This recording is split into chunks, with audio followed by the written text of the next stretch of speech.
ముందస్తు హెచ్చరిక లేకుండా వచ్చిన భూకంపం లాంటిది ఇది. దయ్యాలు దేవుడు ప్లస్ దయ్యాలుగా బీఆర్ఎస్ను రెండుగా విభజించేసినటువంటి పరిస్థితి. మీరు అవన్నీ మాట్లాడారు కాబట్టి ఇప్పుడు ఆమె లేఖలు లీక్ అయింది. ఆ లేఖలో ఆమె విమర్శ, రాజకీయ విమర్శ అంటే ఒకటి బీజేపీ పట్ల మెతకదనం, రెండవది నమ్మకస్తులు ఎప్పటి నుంచో ఉన్న పార్టీ కార్యకర్తలను దూరం పెట్టడం, అందుబాటులో లేకుండా పోవటం అనే 3 కీలకమైన విమర్శలు చేశారు. ఈ మూడింటి మీద ఆమె విమర్శ చేసిన తర్వాత ఆమె అమెరికాలో ఉన్నప్పుడు ఆమె అమెరికా నుంచి తిరిగి రాగానే అడిగితే కేసీఆర్ దేవుడు చుట్టూ దయ్యాలు అయితే ఉన్నాయి అని ఆమె అన్నారు.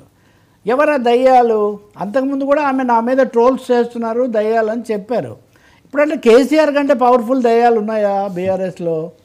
కేసీఆర్ని మించిన దయ్యాలు ఉండి ఇవి లీక్ చేసాయా, లేదా దేవుడి యొక్క ఆశీస్సుతోనే లీక్ చేసాయా? ఇలాంటి ప్రశ్న ముందుకు వచ్చింది. ఇది వచ్చిన తర్వాత కేటీఆర్ మీడియాతో మాట్లాడారు. కేటీఆర్, కవిత, హరీష్ రావు ఈ ముగ్గురి ముసలం వల్లే ఇదంతా వచ్చిందని కదా బయట చర్చ. కేటీఆర్ ఏమాత్రం స్పేర్ చేయలేదు. చెప్పాలంటే ఆయన ఏమి స్పేర్ చేయలేదు. ఒకటి, ఇలాంటి విషయాలు పార్టీలో మాట్లాడితే బాగుంటుంది అని చెప్పారు. అంటే బయట మాట్లాడడం సరైంది కాదు అని. రెండవది, అధ్యక్షుడికి ఎవరైనా అభిప్రాయాలు సూచనలు చేయొచ్చు, మీరు కూడా చేయొచ్చు అన్నారు. అంటే నీతో నాతో ఎవరైనాతో కవితనైనా దాదాపు సమానం చేస్తూ మాట్లాడారు. నేను కూడా అన్నాడైతే, అవును నేను కూడా ఆ పరంపరలో వాడినే అన్నారు. అంత ఇదిగా ఉంటే ఈ సమస్య వచ్చేది కాదు. ఇది అయిన తర్వాత కేసీఆర్ గారు కేటీఆర్ను పిలిపించి మాట్లాడి ఈ విషయం మీద మీరు మాట్లాడకండి అన్నారు. అంటే ఇక్కడ ఎవరినైనా బలపరిచారు? ఈ చర్చ చాలా అంతే, కవిత బలపరిచినట్టు కదండి. అంతే కదా, పరోక్షంగా. బయటేమో కవిత మీద యాక్షన్, సస్పెన్షన్ వీటికి సిద్ధమవుతున్నారు ఇలాంటి కథనాలు వస్తున్నప్పటికీ. కానీ ఇంకోవైపున మీరు చూస్తే ఈరోజు ఆంధ్రజ్యోతి శీర్షిక మీరు తీసుకోండి, పార్టీ మీ జాగీరా అని శీర్షిక పెట్టారు. ఇది అనేక హ్యాష్ ట్యాగ్స్, అనేక వాళ్ళకు సంబంధించిన గ్రూపులు వాటిల్లో ట్రెండ్ అవుతున్నటువంటి ధోరణి. వీ స్టాండ్ విత్ కవితక్క, వీ సపోర్ట్ కవితక్క, ఇట్లాంటివి. అంటే ఒక ఆర్గనైజ్డ్గా పెద్ద ప్రయత్నం జరుగుతుంది అనేది ఒకటి. చాలామంది ఇప్పుడు ఈటెల రాజేందర్ను గుర్తు చేస్తున్నారు. ఈటెల రాజేందర్ అప్పుడు నాతో మాట్లాడారు కూడా. పార్టీకి మేమందరం ఓనర్సే, నీ ఒక్కడివే కాదన్నాడు ఈటెల రాజేందర్ అప్పుడు. అదే కదా, అలా అంటే దాని మీద దుమారం వచ్చింది. చివరికి ఆయన బయటికి పోయి ఓడిపోయి గెలిచాడు మళ్ళీ గొప్పగా, పెద్దగా ఉన్నాడు. ఇప్పుడు ఆయన one of the BJP president అవుతాడా, చీఫ్ మినిస్టర్ క్యాండిడేటా, ఇది నడుస్తుంది. అంటే ఏ మాట అయితే అప్పుడు ఈటెల రాజేందర్ అన్నారు, ఇప్పుడు దాదాపు కేటీఆర్ అన్నది కూడా అదే కదా.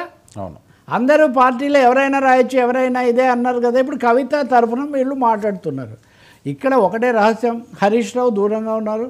హరీష్ రావు పదే పదే కేసీఆర్ ఆదేశిస్తే నేను అమలు జరుపుతాను అంటున్నాడు. కానీ ఆదేశిస్తే అంటే అర్థం ఏంటి?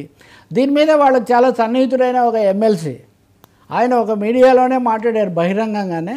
హరీష్ రావు చెప్పారు, జయభేరి రైతోత్సవ సభకు ముందు మేము అందరం కూర్చున్నప్పుడు, కేసీఆర్ గారు మీరు చాలా ఘనంగా ముఖ్యమంత్రిగా 10 ఏళ్ళు ఉన్నారు, తెలంగాణ సాధించారు, మీ నిష్క్రమణ రిటైర్మెంట్ కూడా అంత ఘనంగా జరగాలి, ఇంతకంటే ఏమాత్రం కూడా తగ్గకూడదు. అంటే ఇక్కడ 2 విషయాలు కనిపిస్తున్నాయి మనకు. కేసీఆర్ రిటైర్మెంటు, కేసీఆర్ నిష్క్రమణ గురించి ఆయన సమక్షంలోనే ప్రస్తావనకు తీసుకొచ్చారు.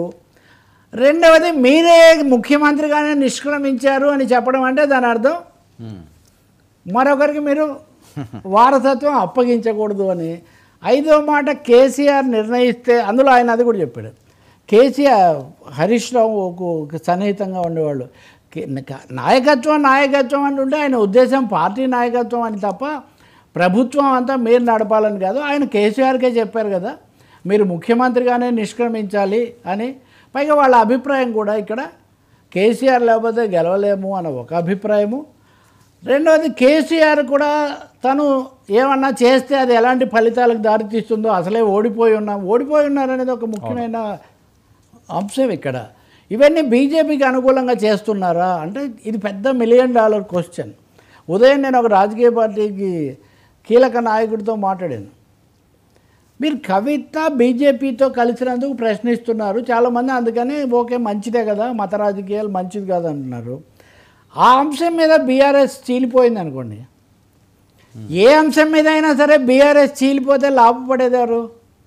అవును, ఇప్పుడు మేమే వస్తాం అని పొంచి చూస్తున్నది ఎవరు? కాబట్టి ఇప్పుడు బీజేపీని వ్యతిరేకిస్తూ మాట్లాడినప్పటికీ బీఆర్ఎస్కు గండి పడితే అది బీజేపీకే ఉపయోగం అని భావించే ఒక ఇది ఉంది. మూడవది ఇందాక మీరు అన్నదే, కేటీఆర్ను మాట్లాడొద్దని చెప్పారు. అవును. అంటే కవిత పట్ల చాలా అభిమానంగానే ఉన్నారు ఇప్పటికి కూడా కేసీఆర్. ఒక విధంగా పరోక్షంగా ఆయన ఆశీస్సులు కూడా ఉన్నాయి అని కూడా కొంతమంది భావిస్తున్నారు. సో ఈ ఫ్యామిలీ హైట్ డ్రామా లేదా కల్వకుంట్ల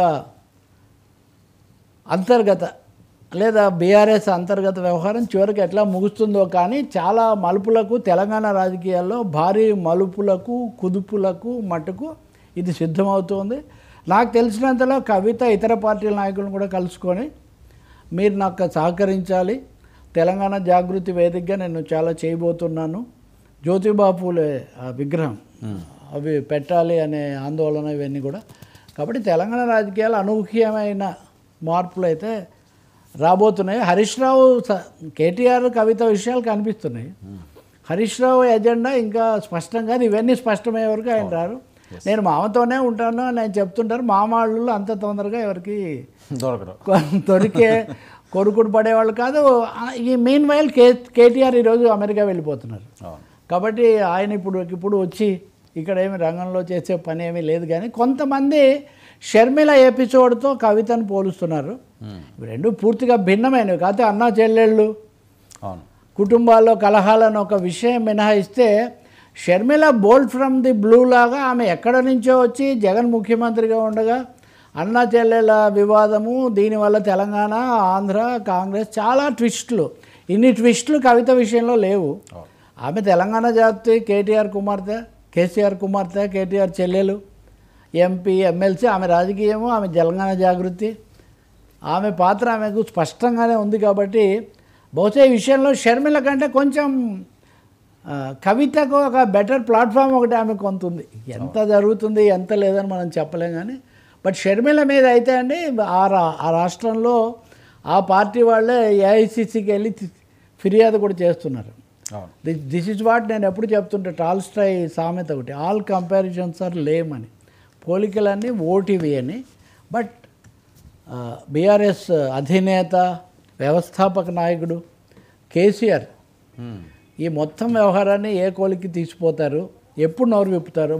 ఒక లెక్క ఏమంటే జూన్ 2 రాష్ట్ర అవతరణ దినోత్సవం సమయంలో కేసీఆర్ దీని మీద కొంత స్పష్టత ఇవ్వచ్చు అని కొంతమంది భావిస్తున్నారు. కానీ అంత తేలిగ్గా ఆయన బయటపడరు. వీలైనంత వరకు నడిపిస్తూ ఉంటారు. రకరకాల వాయిస్లు వచ్చిన తర్వాత, ఉదాహరణకు రాజేందర్ విషయంలోనే ఆయన చర్య తీసుకోవడానికి చాలా కాలం పట్టింది.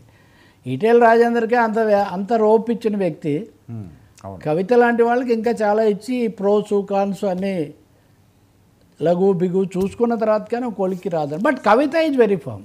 ఇవన్నీ నేను కేసీఆర్ పరంగానే చెప్తాను. సార్, భారత జీడిపి IMF లెక్కలు ప్రపంచంలో 4వ అతిపెద్ద ఆర్థిక